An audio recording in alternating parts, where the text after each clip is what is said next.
Hello, hello, hello, and welcome to the Libra Lounge with Keisha. We are back after like 500 months of being absent. Got producer James here in the studio with me. Hey, hey.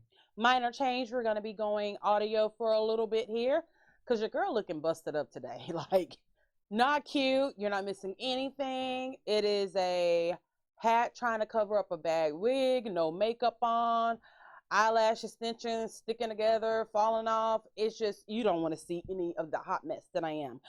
Real quick, yes, we took a little bit of a break. I had some health issues going on, as some of you guys know. We're trying to get them all in check. I mean, it's like the universe is like, bitch, just die. And I refuse to do that. So that is a reason why we did a small, well, actually, let's just be honest. I got into a wreck on the way to do our last show in June. On my way to the show, like, listen, picture this, if you will.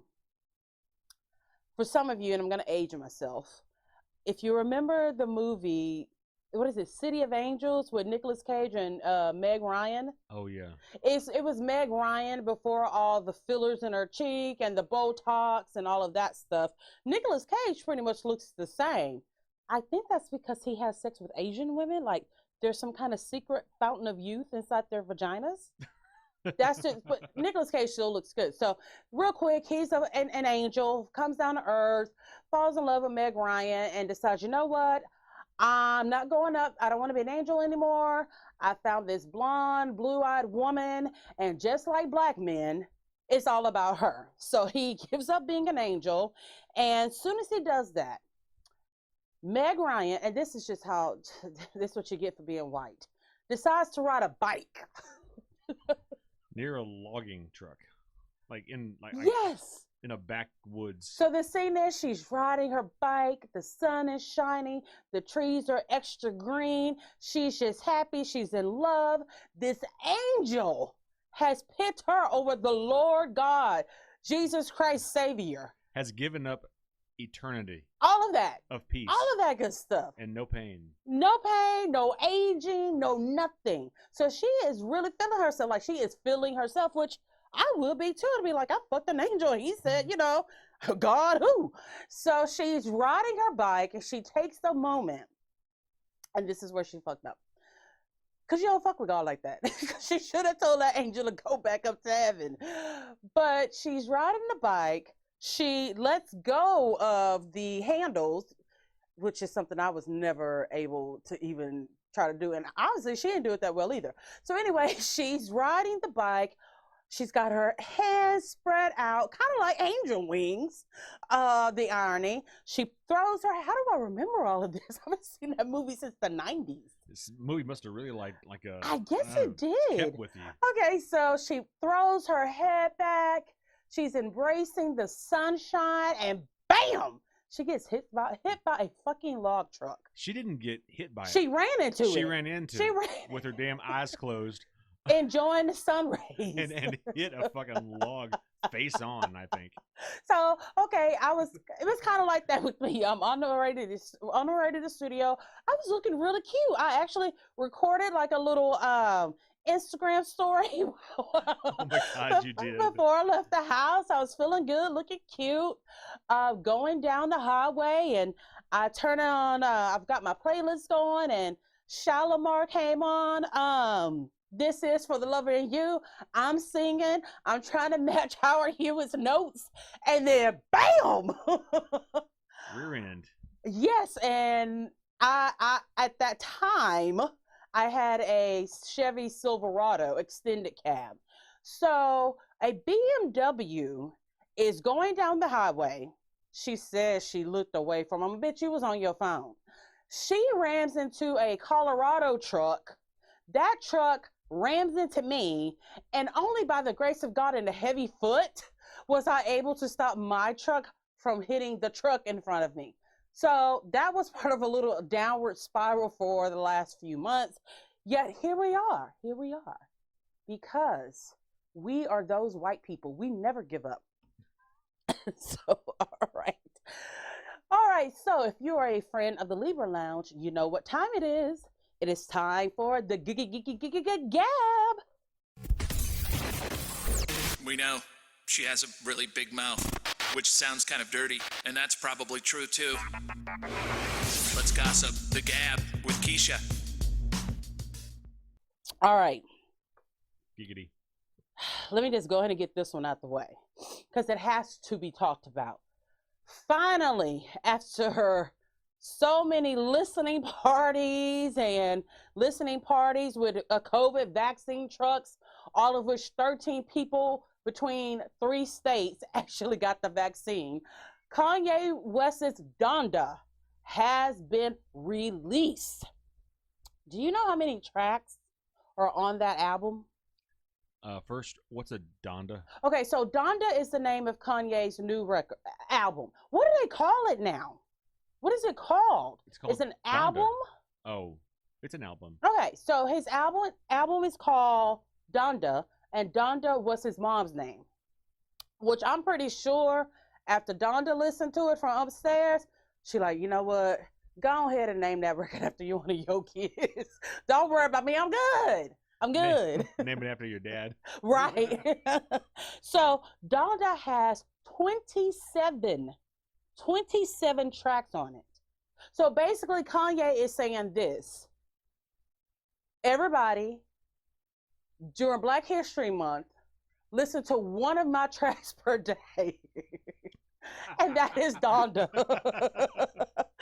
And so Please tell me they're like 1 minute tracks. it's Kanye. Of course they're not. Oh, oh my God. Yeah, so what he has done, which is kind of smart, he has yet again released a hip-hop album, but it also qualifies him to be nominated for a Grammy for not only hip-hop, but also for gospel, which a few years back, he did the same thing, and he did win a Grammy for Best Gospel Album.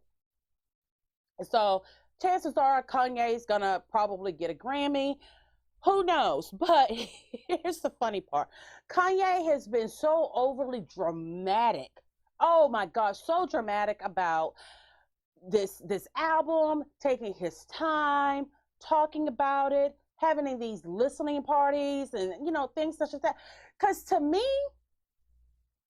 if I return to do a listening party, I'm gonna do it during the writing stage. Like, okay, wait. I wrote this song. I'm not sure where to go from here.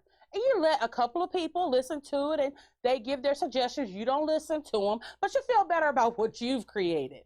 Okay, what Kanye did was over the top, for 3 states, okay? He had listening parties in 3 different states. Yeah, it just make sense because it doesn't. How many people were part of his listening party per state? Oh, there was tons of people there. It's a Kanye West event. You got the Kardashians there. And this has been a long-awaited album from Kanye. Here's the fucked up part about it. Is that Kanye, between being with the Kardashians and his mental health and his shenanigans and his brouhaha, people forget that Kanye is extremely talented at what he does. We keep saying that. When he's on his meds. Okay. I will always say, and I remember the day that I said it.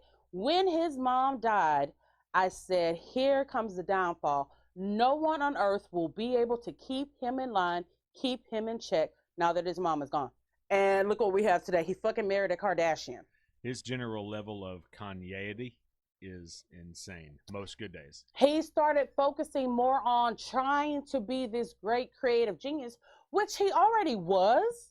But he started doing weird shit like wearing mask over his face. I think he did that at some of the listening parties too. It's just that's he's what just happens. caught up in the hoopla. That's what happens when a talented musician becomes an artist. And then add to it, you become part of the Kardashian clan too, who's all about destroying black men.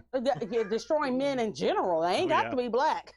It's just been more black ones. But yeah, he just became like this whole separate entity from when he did College Dropout. Okay, so here's something that's funny.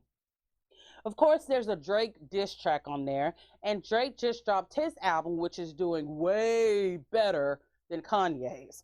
But the biggest diss of all came from Peppa Pig. What? Yes, Peppa Pig went on Twitter and set it off, okay? Peppa Pig said, I didn't have to rent out the Mercedes-Benz stadium to have a listening party, and I still got better album reviews than Kanye did. And she did. Wait, Peppa Pig, the cartoon character? Yes. Her album, her latest album, got better reviews than Kanye's. So Peppa Pig, so they animated Peppa Pig saying that? There's a picture of Peppa Pig. It's on the Peppa Pig page because everyone has a Twitter page, except for us. It's the official Peppa Pig page? Yes. Oh my God. Like check marked?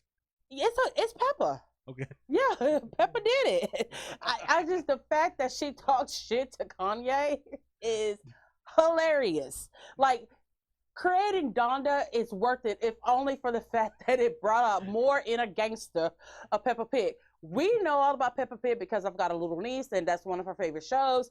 And we know Peppa's got some attitude, big time. But she went full gangster on this tweet, which I was like, oh my God. And yeah, there's like a point difference. But she still got better reviews than Kanye. But it's a point difference between a huge, let's say, hip hop epic multi-Grammy winning and a kids album. Yeah. That's awesome. Yeah. And it's not, if you don't know Peppa Pig, one of the things about the show that just irks the soul of me is that all the characters, it's just the side of their face. The side of their face is the side of their face and their front face. Yeah. So that just makes it even worse. All right. So moving right along. Actor Michael K. Williams died just a couple of days ago at the age of 54 from a suspected heroin overdose. So if you're not familiar with Michael K., he was on some great shows like The Wire, Boardwalk Empire. He was in the movies 12 Years a Slave. And very, very recently, Lovecraft Country, which I watched that show, and he did a phenomenal job playing a black man in the 50s/60s who has been gay all of his life, but who has had to stifle that and pretend to be straight, and it kind of has driven him crazy a little bit. You've probably seen him. He's dark. He's got that scar on his face. What is that? That's a scar, like a legit scar. From what? Like a knife. Oh, okay. You're a real thug. Okay, yeah, real all thug. Right. Well, this sucks because here we go again. We've got this person who was working on projects. I think one of them was completed, but the others, I don't really know what they're going to do. But this man was a phenomenal actor. He's 54, so he still had plenty of time to become maybe an Oscar-nominated actor, and he died of a drug overdose in his 50s, similar to DMX. And I'm going to say it again. Look. Cocaine and crack are for the young. Leave that to the teenagers, those in their 20s, who can afford to kind of fuck up their organs a little bit and still live semi-healthy, long lives. When you start entering your 40s and your 50s, no. Stick to weed. You stick to weed. Look at Snoop Dogg. Look at DMX. Okay, that's all I'm saying. Yeah, but this is really sad. This was a shocker that he died. You know, whenever I would see him, he would always be sweating. I'm like, man, he's just passionate. It was heroin sweat. No, because they think it was heroin. But this is what I don't understand. So now the New York City Police Department is doing this big, full investigation looking for the drug dealer. Why? Yeah. Well, I mean, because it's a famous person that died. Okay. I mean, but that's what makes it kind of fucked up it doesn't make it kind of fucked up. It's fucked up. So Michael K. Williams, wait a minute. Did they do a full investigation for the drug dealer who gave DMX his coke? I didn't hear about that one. You know why? Here's the difference. Rapper. Actor. Yes. Maybe so. Yeah, so, they're doing a pretty heavy investigation looking for the drug dealer who sold him the heroin. But here it is again. So let's say Michael K. Williams had shot up the heroin, or however he did. I don't know if he did it through the, through the vein or through the nose. And he OD'd but didn't die. Okay. Would they have arrested him? The drug dealer? No, the actor. Oh. Because using drugs, illegal drugs, is illegal. I don't know. So here's the thing. I don't know if they actually ever arrest somebody who ODs unless they like still have it in their possession. Well, that's how they know that it was heroin, because it was drug paraphernalia found all around them. That's a great question. Yeah, I would love to ask think somebody. so. I'd love to ask somebody who OD'd and nearly died. Did you also get arrested? Okay, I may know a person. I bet you do. So they're also getting ready to have, and I'm going to mix this all up because I saw it on TMZ and was doing like 5 other things while I was trying to read it. They're going to give him a special day in New York City it's a day honoring him, but it's also to bring more awareness to something with prisoners. So he was an activist when it came Yes, he to, was. Especially around mass incarceration. Yes. So they're I can't remember if it's a senator or somebody in New York State. Anyway, they're putting together a bill, to do something about mass incarceration of the youth and black and brown people. And I'm with that.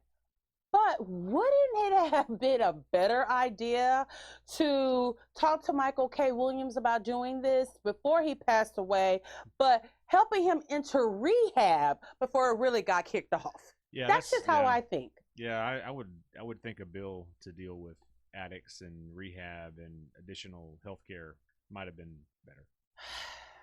But that's us. We just little bitty country folks down here in a little town in Texas. We don't know shit about shit.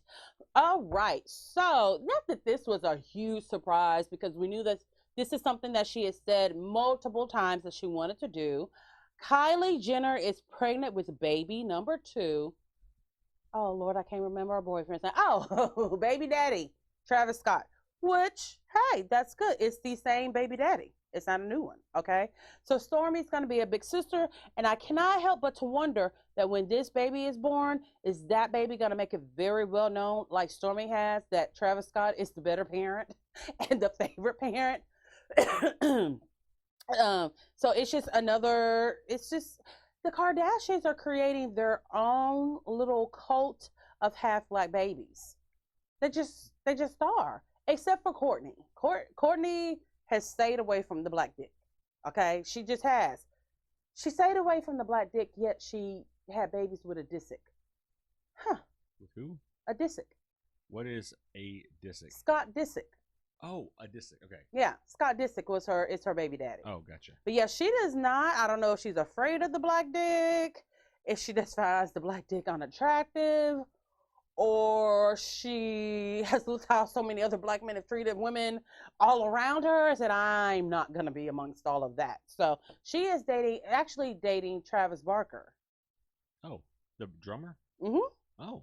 Like, it's serious.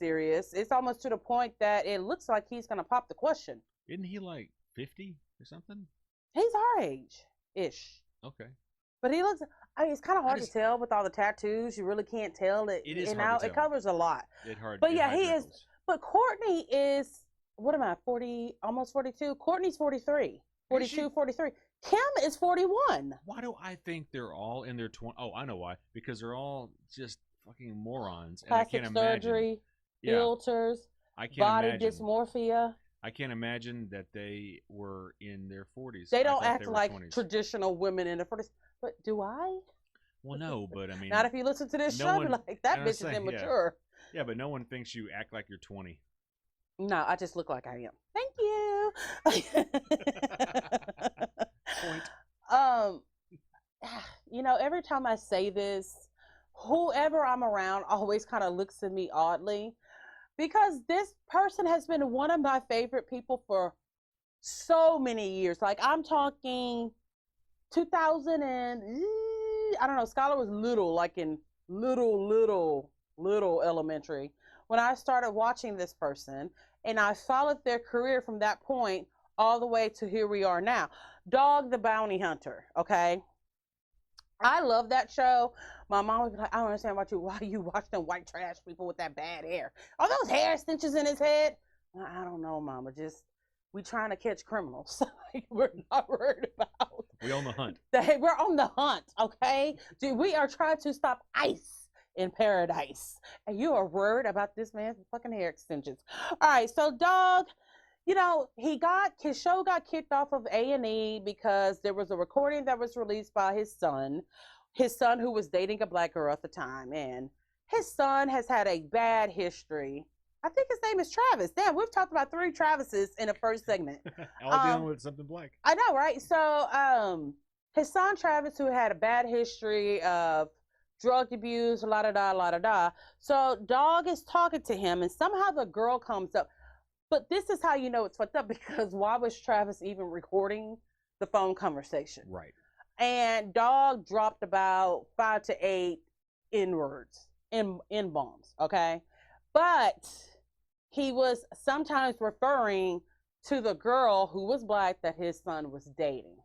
So A&E said, this was before cancel culture even happened. Oh, yeah. Yeah, and A&E's like, oh, we're not dealing with that shit. We're just going to have 20 more seasons of intervention instead.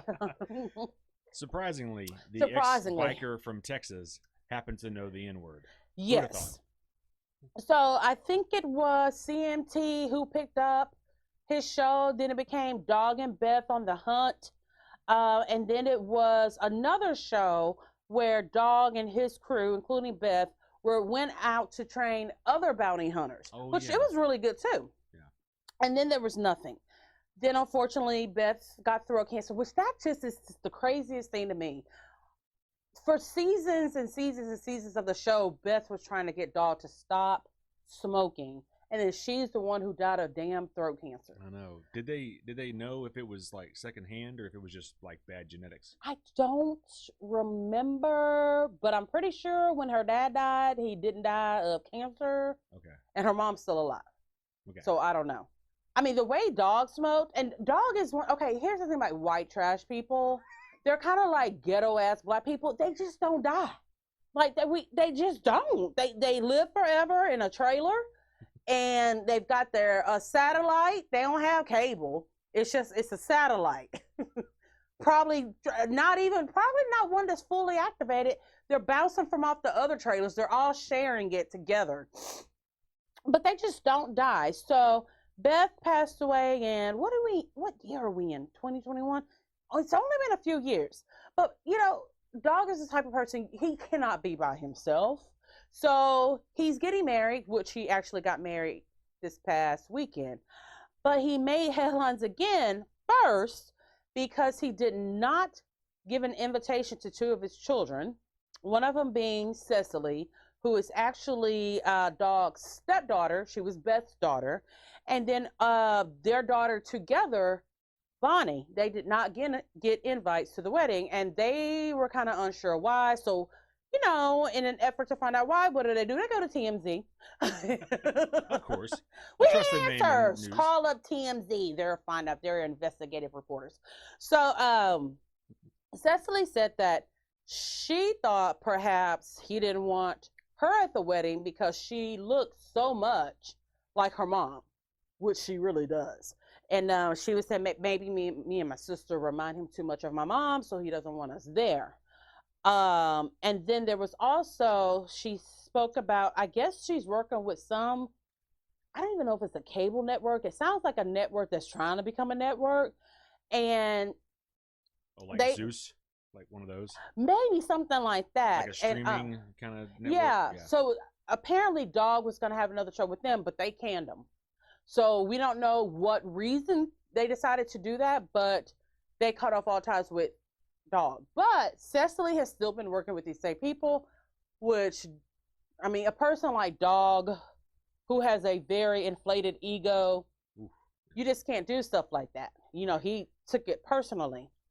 Now, his other daughter, Bonnie, which is the daughter that he shares with Beth, she was like, no, scratch that. Here's the real reason why. Because my sister and I have been heavily involved in the Black Lives Matter movement, and they still are. See, they're not like the rest of y'all. Y'all only did it during the months. at the George Floyd's trial, y'all forgot all about Black Lives Matter. 1 month of a black Instagram logo and think everything's okay. And there we go. But they are both still very active in the Black Lives Matter movement. And Bonnie is also very heavy. She's an activist, period, point blank. She also is very involved in the LGBTQ plus community because she herself is pansexual. Is that the one where you have sex with kitchen appliances? No. That's the one where, hold on. How did Scholar explain it to me after I explained it to her and she rolled her eyes and started walking off? This is when you don't care if the person is gay, straight, trans, queer, transitioning. It's basically a way to say that you will have sex with any gender identity. And to me, just say, I like it all. You like it all because you clearly like it all. But anyway, that's beside the point. So that's what she said. So then Cecily and Bonnie released a text message from, I want to say the lady he just married, her name is Frances or Francine or Franny or something. Oh, of course it is. If it's right? Of course. And she sent, I want to say it was to Cecily. She sent a text message saying, you know, don't act like you don't know what this is all about. You picked your size. We wish you nothing but the best and happiness. I'm like, first of all, bitch, you're not my mama. And when you sent this message, you wasn't even my stepmama. So I think you need to really go sit down in the corner somewhere. It's just like, this has nothing to do with you. This is between me and my dad. So if anyone needs to be reaching out to me, it needs to be his old leather-faced ass, not you. Okay? So... Oh, boot face. Yes. So, so then it doesn't help. I swear you cannot write this shit. A couple of days after these stories were released, Cecily was arrested for punching the fuck out of her boyfriend in the face. Wow. And that is why we call it white trash. Television gold, though. So, you know, I still like Dog. Oh, wait a minute. Let me go all the way back. Along with Dog has stayed consistently in the news for the past, I want to say 3 weeks. He felt the need to, during an interview with Entertainment Tonight, and I want to say the reporter, I think his name is Kevin, and he's black. I guess the N-word came up during the interview.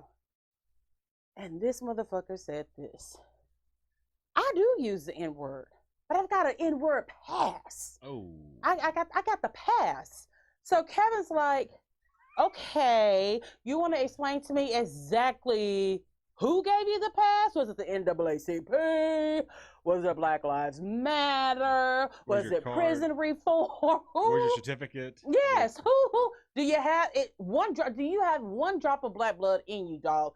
Maybe Kevin would have let you slide on, because Kevin went in on his ass. I'm sure. So he had the audacity. This is how you know you're too old to really do your own interviews without a prep sheet and a PR person immediately to your right to kind of coach you through. He had to think about who he got the pass from. He claims he got the pass from the prison brothers back 20 some odd years when he was in prison. Wow. Dog, a lot of things have changed. That's prison. You had the pass to stay in prison. I'm pretty sure that probably wasn't even a thing back then. And furthermore, if you know Dog's history, you know, he was part of a motorcycle gang. Oh, yeah. So I'm thinking that when Dog was in prison and he had to pick a side, he was over there with the Nazis and the Aryan Nation boys, sure he the was skinheads, okay? Pretty sure Aryan Brotherhood. Yeah, I don't think that you were over there eating on a tray, a prison tray, your goulash. Sharing your cornbread. Yes, with the blackers. No. During your stay. So nice try, Dog. He just made an ass of himself big time. But hey, he's been in the news, and he hasn't been in the news. It's been a minute. So when we come back, we will continue with more of the Gab. The Libra Lounge with Keisha. The Libra Lounge with Keisha. Welcome back to the Libra Lounge with Keisha. Before we go into this segment, I want to remind you to follow us on Instagram and on Facebook. You can also subscribe to our YouTube channel You can subscribe to us on iTunes. Ooh, it's been a while. I can't remember the list. iTunes, iHeartRadio, Laughable app, now on Amazon and Audible. Awesome. And yeah, any other place you create your podcasts. So I wonder, since we're on Audible now, like would an author hear my voice and say, I want her to read my book as an Audible? That's possible. What kind of book do you think you should read? I should be able to do fairy tales. Yeah. But I know some white hoe gonna be like, oh, well, we got this one character in the book. She's the house nigger maid. Can you do her? Then I'm gonna go to jail. All right, so let's see. We've got 3 deaths on here, so let's roll on to number 2. Shockingly, Eric Howie, who was part of the Tigerking, has passed away. Now, if you don't remember which one Eric was, I'm going to tell you. He was the one who kind of had dogged about on kind of hair and had basically 4 teeth. Now, they all had bad teeth. So you gotta narrow it down. I want to say he had the least. And I want to say that he was more like the right-hand man, just the right-hand man who wasn't fucking Joe, but he was the right-hand man. We saw him digging through the back of the truck, that trailer or whatever, when they went and picked up all of the stuff, the meat that Walmart was throwing out. Was he missing a leg or something like that? No. Different guy? Okay. Because that's all how I No, know he had 2 legs. Okay. That's all how I know them, is what they're missing. Either legs, arms, or teeth. Yes, it was another guy. Was he the one missing a leg? Now I'm all confused. Man, you talk, I'll check. Okay, all right, James is going to check. So he passed away, I want to say yesterday at the age of 53. You know, I know they're going to do an autopsy report. I know that because that's the law, right? You have to do an autopsy. I can't even. I don't think anybody has to do an autopsy. No, you don't An have autopsy. to. You do if there was foul play or if somebody requested it. Okay, so I'm gonna say whatever state he was in, lots of money, and a lot of time. I'm gonna say fucking meth overdose. What do you think, James? Probably. Yeah. So it after the success of Tigerking, everyone assumed that everyone who worked there had a meth problem. But Eric was very quick to say, oh, no, I don't do drugs. I just look older and I drink. No, you drink, then you light up the meth, and then you insert it or whatever it is you do. Here's the thing. The fact that these people were able to get out of that place without being dead is a miracle within itself. So, for people like Eric, what do you do after the Tigerking? The same thing you did while you were on Tigerking. You go and fucking do meth. Yeah, he got his teeth fixed, which they all got their teeth fixed. Thank goodness. I mean, that was... But it was a waste, because now he's dead. Yeah. And I don't think he's had those teeth for very long. Well, the teeth were newer than he was. Oh, by far. Yes, they were. I don't even think he had enough time to even smoke enough cigarettes to even put a gray little tint on them. Like, they were new teeth. So he was all in one piece. Okay, he was all in one piece. Yeah. So he was also wanted. There was a warrant out for his arrest for not showing up to court. They hadn't been able to find him, but he was found dead in New York City. So apparently he had been staying with a friend. I'm not sure what he was doing up there. Maybe looking for the same drug dealer that Michael K. Williams was using. Too soon? Too soon. Oh, come on. But hold on. Riddle me this.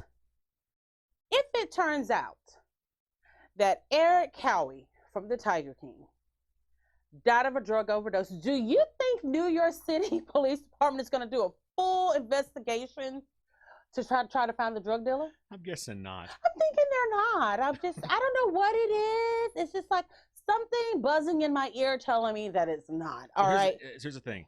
How long do you think it took somebody to figure out that he was Eric Howie from Tigerking?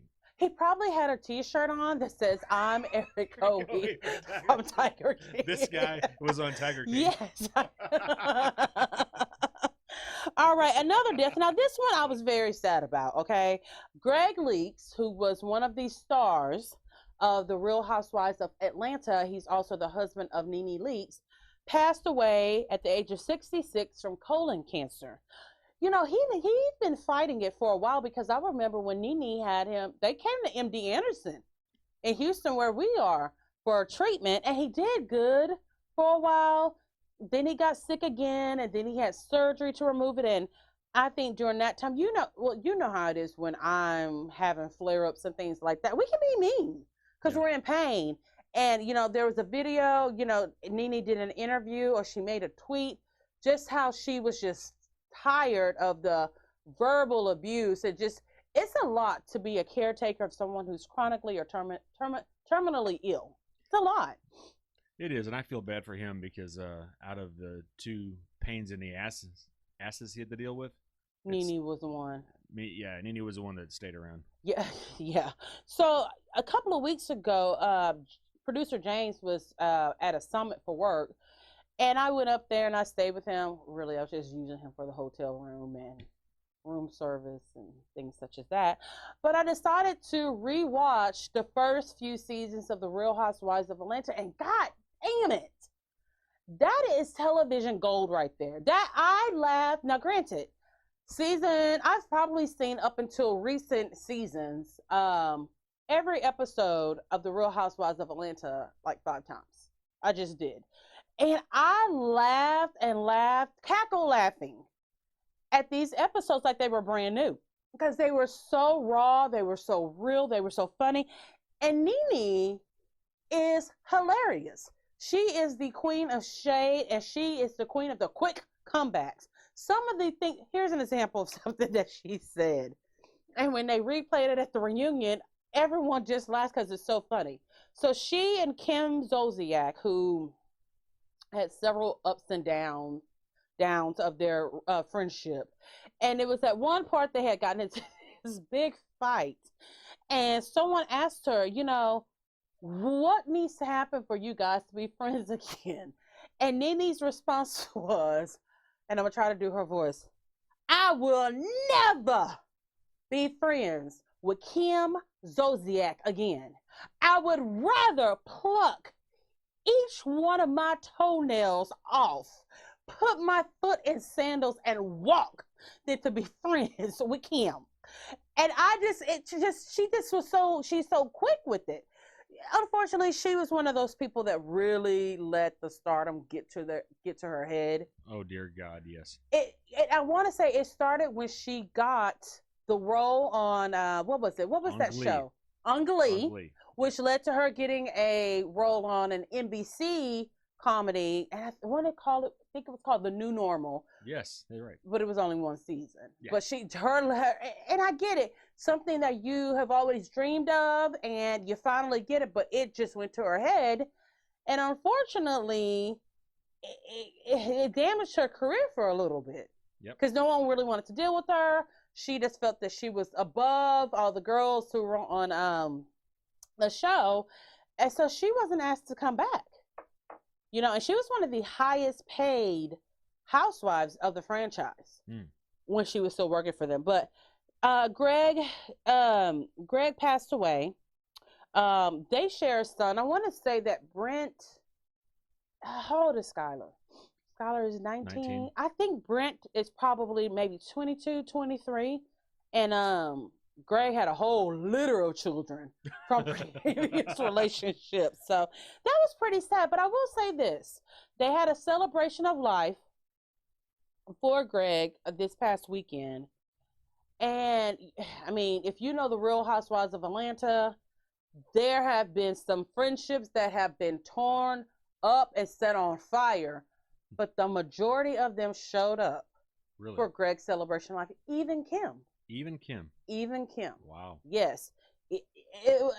I was glad, because if you watch the show, Greg was always likable. He was older than Nene, probably by 20 years, I want to say. At least. It was maybe not 20, maybe like 10, 15, somewhere in that area. Enough to be like noticeable. Yeah, he was noticeable, but he was always like the voice of reason, the voice of calm. so I think a lot of the people respected it. Some of the husbands of the Real Housewives of Atlanta stars and former stars were there at the celebration. Like there was even some parts of a couple who were divorced, who all came together for Greg. So that says a lot about Greg. And it also says, even though their relationships, Nene's relationships with some of these girls was strained, they had to go back to a point where their friendship was really good. Yep. You know, and they came out to give support to Nene. So yeah, that was most definitely pretty sad. All right. When we come back, I am going to give a recap of the Real Housewives of Potomac's latest episode. We'll be right back. The Libra Lounge with Keisha. The Libra Lounge with Keisha. Welcome back to the Libra Lounge with Keisha. Okay. You guys all know that I am a huge fan of the Real Housewives franchise. I'm hoping that one day I'll be on the Real Housewives of Houston, which I just don't understand why there isn't one yet. Because it's Houston. They did Dallas. It's Dallas. It was horrible. Well, it got canceled. You think Houston would be much better? Hell yeah. Because we got the rich and glamorous people. Then we got the straight up hood, I'm from Fourth Ward people. And then we have a pretty large Hispanic community too. And let me say this. If there were to be a Real Housewives of Houston, the food would always be good. You made a good point with the Hispanic part, though. Like, that would be a different one. Yeah. I mean, the other shows don't have a strong Hispanic representation. Some of them, I mean, let's just be honest here. They didn't have a strong representation of any color other than white up until, let me see, Jersey, Atlanta, which is Italian, but the Real Housewives of Atlanta. Right. There were no shows that had a black housewife on them until recently, minus Atlanta. But it took up until 2 seasons ago for the Real Housewives of Beverly Hills to get a black castmate. And that's the only one of the franchise other than Potomac and Atlanta who have black people on there. Wow. Yeah. So I guess. But hardly any Latinos. No. Yeah. No, there's not a, they just added an Asian girl to Dallas, and they are adding an Asian girl to Salt Lake City. I take that back. Salt Lake City has Mary on it, but we're about to go into season 2. But it just isn't very diverse in the groupings on the shows at all. Which I guess people could say, well, Atlanta and Potomac don't have any white people, which is true, but they had to create these two to even be able to have black people in the franchise. Well, they had Candace's husband's white. That's Potomac. Oh, Potomac. Wait, yes. Which you're talking about? Atlanta? Yes. Well, they had Kim in the beginning. Oh, yeah. Yes. Sure. They had Kim in the beginning. All right. So here's a recap of this Sunday's Real Housewives of Potomac. And let me tell you, these broads are showing all the way out. Let's start off with Karen. I can't stand her ass, Huger. Her and that witch nose and that mole. I cannot do it, but think she is so damn cute and so damn young. Grand dame. The grand dame.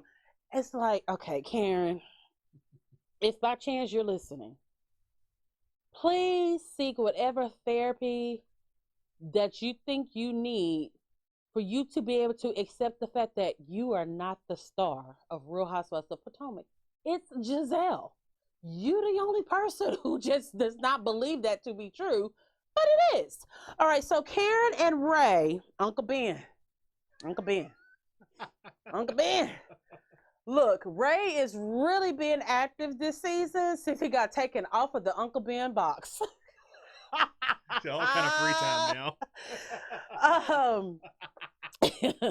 Under extreme pressure from Karen, they are doing a vow renewal, okay? Because if you are a fan of the show, you know a few years back, Radens said that he did say that he loved Karen. So she has been on that ass since then. So they're getting ready for this over-the-top vow renewal. So she has invited Wendy, Zen Win, who has no Zen at all. Ooh, Wendy is doing the absolute most. I wish she would get off of this story that was on the blogs about her and Eddie. Like, is that going to be all we hear from you throughout the whole season? Because if it is, just go ahead and just be a friend of the Housewives, because this is too much. It's boring and it makes no sense. So Karen has invited Wendy and Mia to come help her pick out her second gown for the vow renewal. Oh my gosh, I hate that we're not doing it visual today. If you could have seen the dresses that Karen tried on, it would make Queen Elizabeth say, "No, that's trash." They were form fitting. They had lots of lace, lots of bling. They had over the top sleeves. They were not age appropriate for her old ass. Again, she's in denial of so many things, including her age. But I was really glad that her friends kept it real with her. They were like, They was trying to be nice about it, like, "Oh, do you think you can sit down in that?" Well, meaning it was too motherfucking tight. And they were like, "Oh, Karen, the sleeves," which meant the whole motherfucking dress was ugly. But they were trying to keep it cute and trying to keep it classy, okay? So, moving right along, we've got the green-eyed bandits, my girls, who everyone always tries to hate on, Giselle and Robin. Now, we get to see their first episode of their podcast, which is called Reasonably Shady, which is very good, very juicy. If you really want to see/hear the real Giselle and the real Robin, listen to their podcast. Because, I mean, they keep it 100. Because they're not having to follow a kind of, I mean, these shows have scripts to them. They're encouraged by producers to do this, to do that. Don't think these bitches are just rolling up into restaurants 6, 7 deep and the restaurant owners didn't approve it. Well, yeah, and the fact that they walk up and the cameras are already set, it's lighted right, it looks good. Yes. Yeah. Okay. Yeah. I'm sorry if you heard me drinking. Producer James got on my ass a little bit during the break. I can't help it. I'm thirsty. I had Popeye's chicken. I had the chicken sandwich. You know that shit is thick. I'm sorry. I'm still trying to get it down. Like, no, we know you thirsty. So Giselle and Robin are doing their podcast, and they're talking about relationships and cheating. Okay, here's one thing that they are very transparent that they've been cheated on by their partners. We all have followed the story since the very first season, where, you know, Juan and Robin are divorced but still living together because he cheated on her, and it was a big scandal, la la la la. And then we all know about Pastor Jamal Bryant, who he cannot keep his dick in his pants at all. He don't care what the Lord says. He don't care what the Bible says. He does not care about the sanctuary. What is it? The sanctuary? Sanctity of marriage and the marriage vows. None of that. He said, "I don't care. That don't apply to me." So these are two women who know all about dealing with their spouse cheating on them, recovering from, you know, being cheated on, how to trust and love again. So like I said, check out the podcast because it is good. That's really the most that the Green-Eyed Bandits did during this episode. But it takes everything I have to even say this girl's name, because I'd rather deal with Karen Huger 365 days of the year than to have 5 minutes with Candace. Now, first of all, this whole bag has had me, she's had me blocked on Instagram for like 2 years. Yeah, I know. And you were proud of that. You were happy that day. Because it's funny. It's fun. All I said, look. All I said, and which I don't even think this is offensive. Well, first of all, how did you even find it? All I said was she looked like a munchie cheat with a wig on. Too big of a wig. A wig that didn't fit the body appropriately. Okay? But that really got her mad. I mean, she blocked me. It got her blocking mad. I was just like, girl, you do like a munchie cheat. Get a mirror, a real one, okay? So, as we know, Candace is on this musical path. Can she actually sing? Does she have any talent? She can sing, but she can't sing. She sounds like She can sing, but she can't sing. I mean, she sounds like the girl who got solos in high school choir class. Like, she knows her notes. Is there anything special about her voice or her writing? No, there really is not. But I will say this. I hope her music career does well. So maybe her ass will leave the show. We don't have to fucking see her face and that damn nose. Her nose. You know, what is Jack Skellington's dog's name? He's got that pointy nose that turns up and has a little red ball on top of it. That is her nose. On a munchie face. I can't imagine why she'd block you.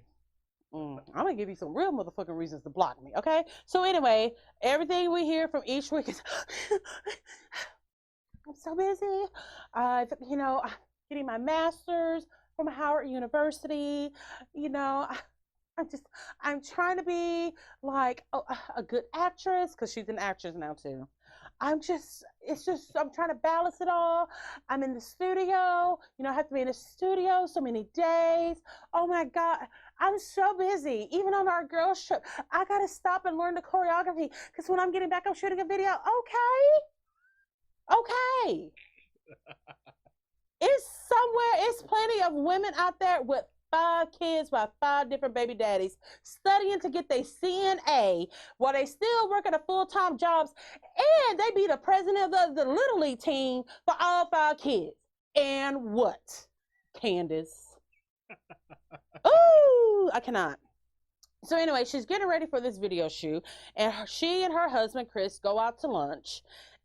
Oh, God, here's another thing. I have a disdain for the fact that they refer to him as her husbanger. Yeah, I hate that. If that is not some shit only Candace's whack ass will come up with, I don't know what is. So anyway, they are, now you have to remember, this is coming when, okay, it's been lifted, you know, where people can actually go back out into the world, but there's still some strict restrictions from COVID. So Chris, who had a restaurant, who's also a chef, he hasn't been working all that much. You know what I mean? So he's been doing online cooking classes and things like that, and being her husbanger. So they're in a restaurant, they're talking. She's got a video shoot coming up, and how dare Chris not be there for a couple of the scenes, because he's working. Oh my God.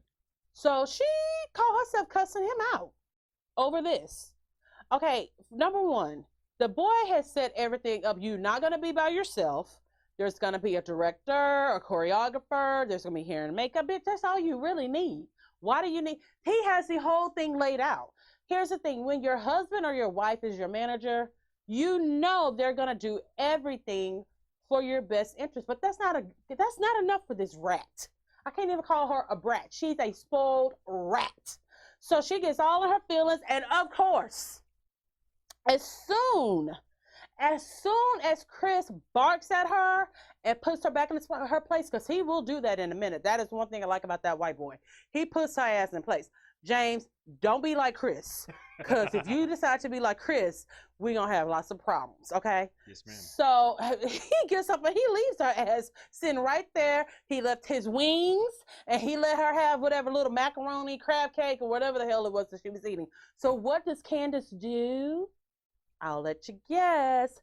She gets her napkin and folds it into a triangle and dabs those tears. Every scene. This is what she does, James. Let me show James. I got to show producer James real quick. But if you watch the show, you already know what I'm about to do. This is what she does, James. So she makes an origami fold. So it's like this, so she can do this. Oh. Yeah, because she's stupid. Okay, because she's fucking stupid. Like, look, there's not been an episode since that girl has been on this show where she is not crying with her tissue. All you have to do is go to a Real Housewives of Potomac Facebook group and say napkin. Them bitches gonna know exactly what you're talking about. Okay, so it's now she's napkin or forehead. Right. We're about to get to that. Okay. Okay. Sorry. All right. So, I'm trying to see if I even want to mention this part. So real quick, we'll talk about Mia for a second. So Mia is the new girl this season. She's the glamazon. She her mom pretty much gave her up for adoption. Both of her parents were addicted to drugs. There was domestic violence. There was all kinds of stuff that went on. So she and her mom, for the first time ever since they've reconnected, are going out to have lunch and talk. So we learn a little bit more about Mia's history, you know, how she was burned by a pot of oatmeal that was on the stove. Ooh. Her mom had gone to work, and Mia saw the oatmeal and tried to get it, and it fell, and she still got the burns on her body from it. And what Mia, I don't think, knew, which her mom told her then, was, you know, that happened because your dad was in the basement with another woman while I was at work and you were upstairs. And just how her dad got her mom into drugs, and when she tried to leave, you know, she couldn't live without him, so she tried to commit suicide. So we're on this journey a little bit with Mia and her mom getting their relationship together. It was actually a pretty tearful moment. We're not that used to that on any of the Real Housewives shows, but it was a sentiment. It was a very touching moment. And, you know, we see Mia. She's very pretty. I just want to smell her closet.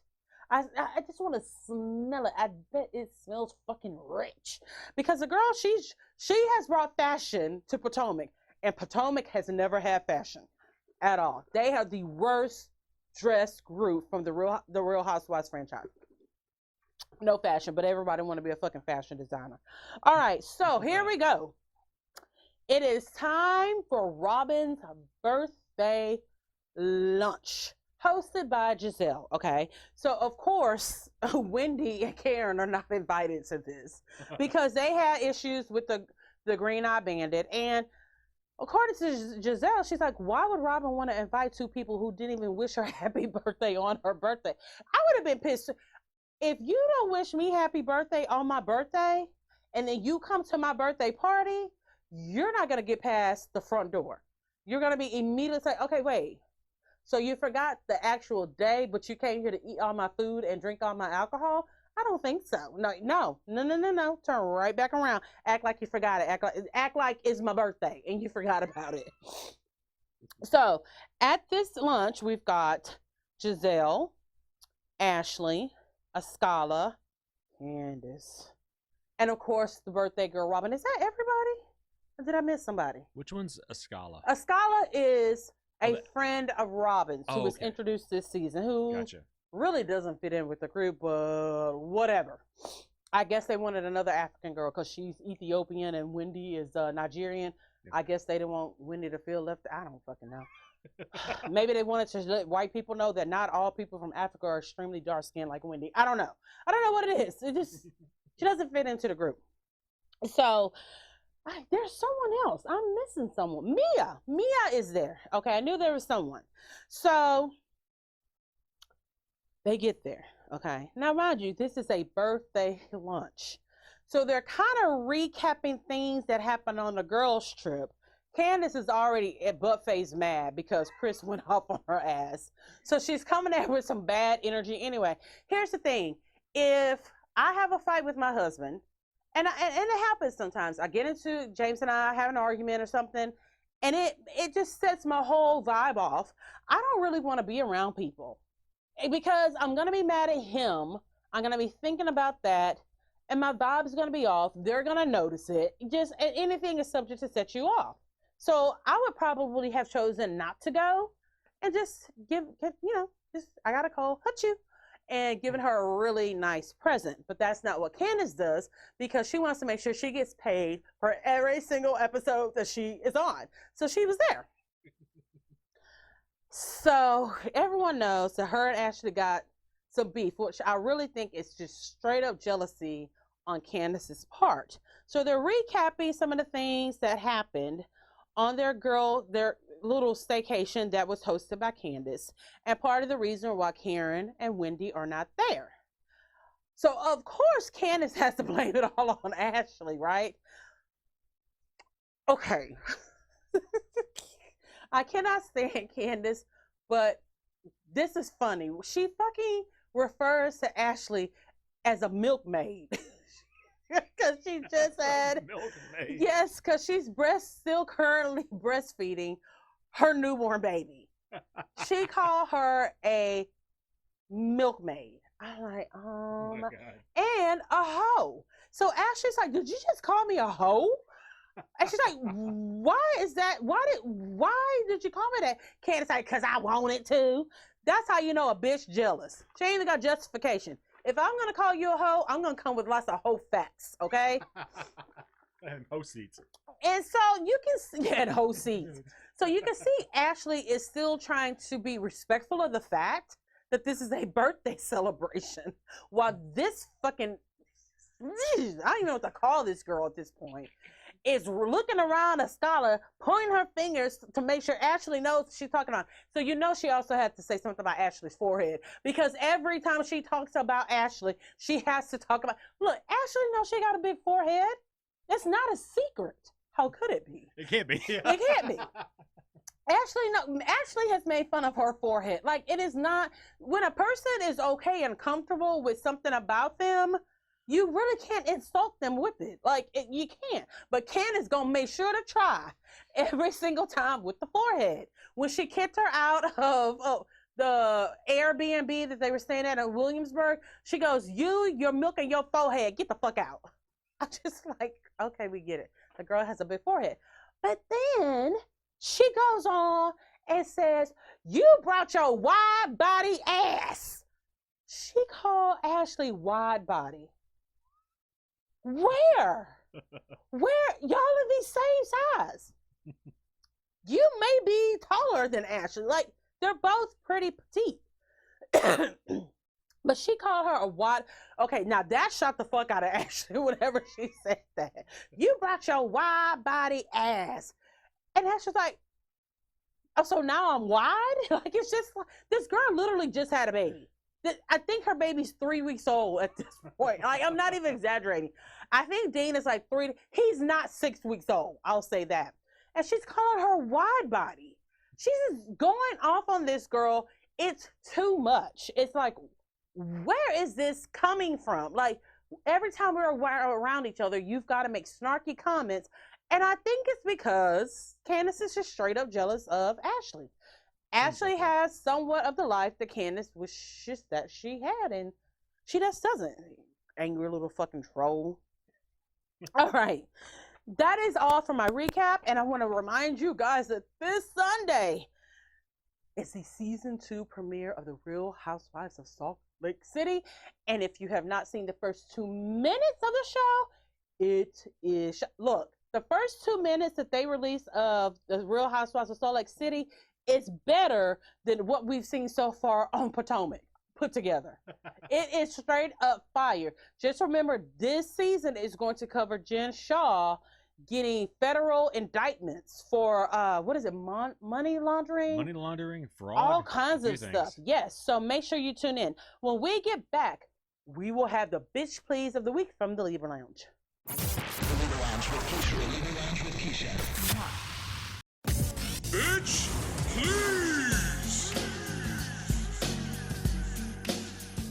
You be rolling down the street, telling stories. Bitch, you never tell the truth. Bitch, please. Everybody know you lying, bitch, cause all you do is lie.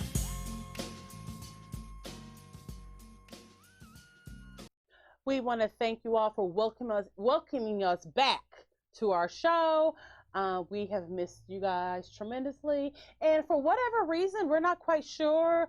There was like 160 new downloads of the podcast last week. We haven't put out a show since June, but keep it coming. We appreciate it. All right. So it is now time for the bitch please of the week.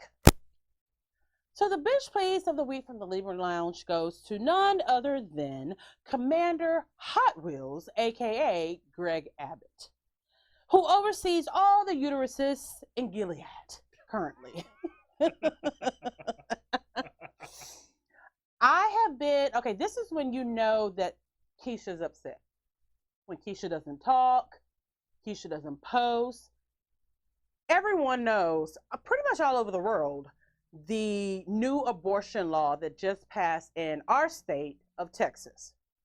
It took me days, maybe a week, before I could even address it on social media. I was just so disgusted. I'm like, we're not from Texas, we're from Louisiana. we running from Ida. Like, it was just, you were like embarrassed you were just embarrassed, like, how is this happening? So basically, Governor Abbott has made a law that women cannot get an abortion after a heartbeat is detected, and it cannot surpass 6 weeks. Unless you're my mom, who fucking knows immediately, which, I mean, the sperm just has the head in. The tail is not even all the way in the egg. And my mom like, I'm pregnant. She over there taking maternity photos like Lil Nas X. And it's just like, can the tail get all the way in the egg? Okay, so you just go ahead and do a pregnancy announcement. Okay, my mom literally knows exactly when she's pregnant with each one of us, okay? But most normal women, not of the alien kind, you don't usually know that you're pregnant within the first 6 weeks. Let's just say, how many days is it between a period? Okay, I'm asking producer James when I'm the one who should know. 28. Okay, so most, like, okay, for example, when I found out I was pregnant with Skylar, it was only by chance that I found out. And I was like 3 weeks pregnant, and I didn't get a doctor's appointment until I was 6 weeks. So at that 6-week appointment, they didn't detect a heartbeat. It wasn't until the next appointment that they did. So again, most women don't even know they're pregnant until they're past 6 weeks. So to add on to that, and this is why everyone is comparing Texas to Gilead right now. It's because if it is found that a woman is getting an abortion somewhere past 6 weeks of pregnancy, basically a bounty is put on that person, $10,000. You can turn that person in for $10,000, okay? So that means you can sue the Uber driver who drove the person to the abortion appointment. You can sue the pastor who told the girl, God will forgive you. God is a forgiving God. And so she thought in her head, okay, I can go ahead and get this abortion and I'll still be good with God. You can sue the bus driver whose bus you rode to go to the abortion clinic. You do not have to even know the person who is getting the abortion, and you can sue them for, how much is it? $10,000. Yep. Did I miss anything else with that? No, that's about right. I don't know what he was thinking when he created this law, but here's the fucked up part. We've got this law saying you can't get an abortion, okay? But we also passed a law saying that there's open carry here in the state of Texas. You don't have to have a license. You just have to be able to legally have a gun, and you can carry it. Now look, I love the state, but we got a lot of stupid motherfuckers walking around here. We got a lot of Karens, we got a lot of Darrens, we got a lot of Karens and the Darrens. Like, we got a lot of stupid folks out here. And now you're telling them you can carry a gun anywhere. Look, do you know how much road rage is on I-45 on the daily? Miles. Yeah. So if you flip a person off, someone else is like, oh, that's my cue to shoot. Like, you can, I had to tell Skylar the other day, it's like, please stop flipping people off who cut you off in traffic. It's not safe around these parts. They'll take you in and make you go live with Commander Owens or some shit like that. Like, it's not safe. Also, you can't basically get an abortion, but he will not mandate masks in this state. He won't even mandate for the kids to wear masks at school. But you're worried about, how does that work? You care so much about the unborn child who cannot live outside of its mother's body, but you don't give a fuck about the rest of these kids walking around getting COVID. Like, we've got some extremely high COVID cases with kids and with teachers right now, where some of the school districts are actually closing down. It's just that bad. But he worried about unwanted pregnancies. He says it doesn't matter if it's, from incest or from rape, but he wanted people to understand and know that rape is against the law. But is not as bad as getting an abortion. Just, and that is why, next time we vote in a governor, and y'all know me, I don't care if you're black, you're white, you're gay, you're straight, your legs work, they don't work in the case of gray. Next time, can we just all collectively decide that we're going to vote in a governor who has all of his body parts are working fully and properly? Because this is what happened when we voted. So not we as in me, voted in a Republican. And wouldn't you say he's highly religious? So this is the problem, is he is a Republican that's part of that moral majority. I mean, he even said, our creator endowed us with the right to life. So the entire bill is very much religiously motivated. So Republicans can be okay if they're not moral majority Republicans. That's why I say vote Libertarian. Freedom or Democrat, but Libertarian is best. It really is. It really is. We're hoping that, in 2022, we will get better candidates running for governor. I hope so. At least we can hope. Otherwise, I don't know. Y'all gonna see us wearing damn red capes and white bonnets on our head. Which wouldn't be a bad look. I mean, it's pretty sexy. Let's see. He already getting in that mind state. He gonna be like, call me Commander James. But yours gonna be pink. Oh, hell yeah. Pink, pink, pink, pink, pink. All right. So that is our show. We will catch up with you guys next week. Don't forget to follow us on social media and subscribe to us on everywhere that you can listen to a podcast. See ya and stay sucker free. It's the Libra Lounge. The Libra Lounge. Ooh.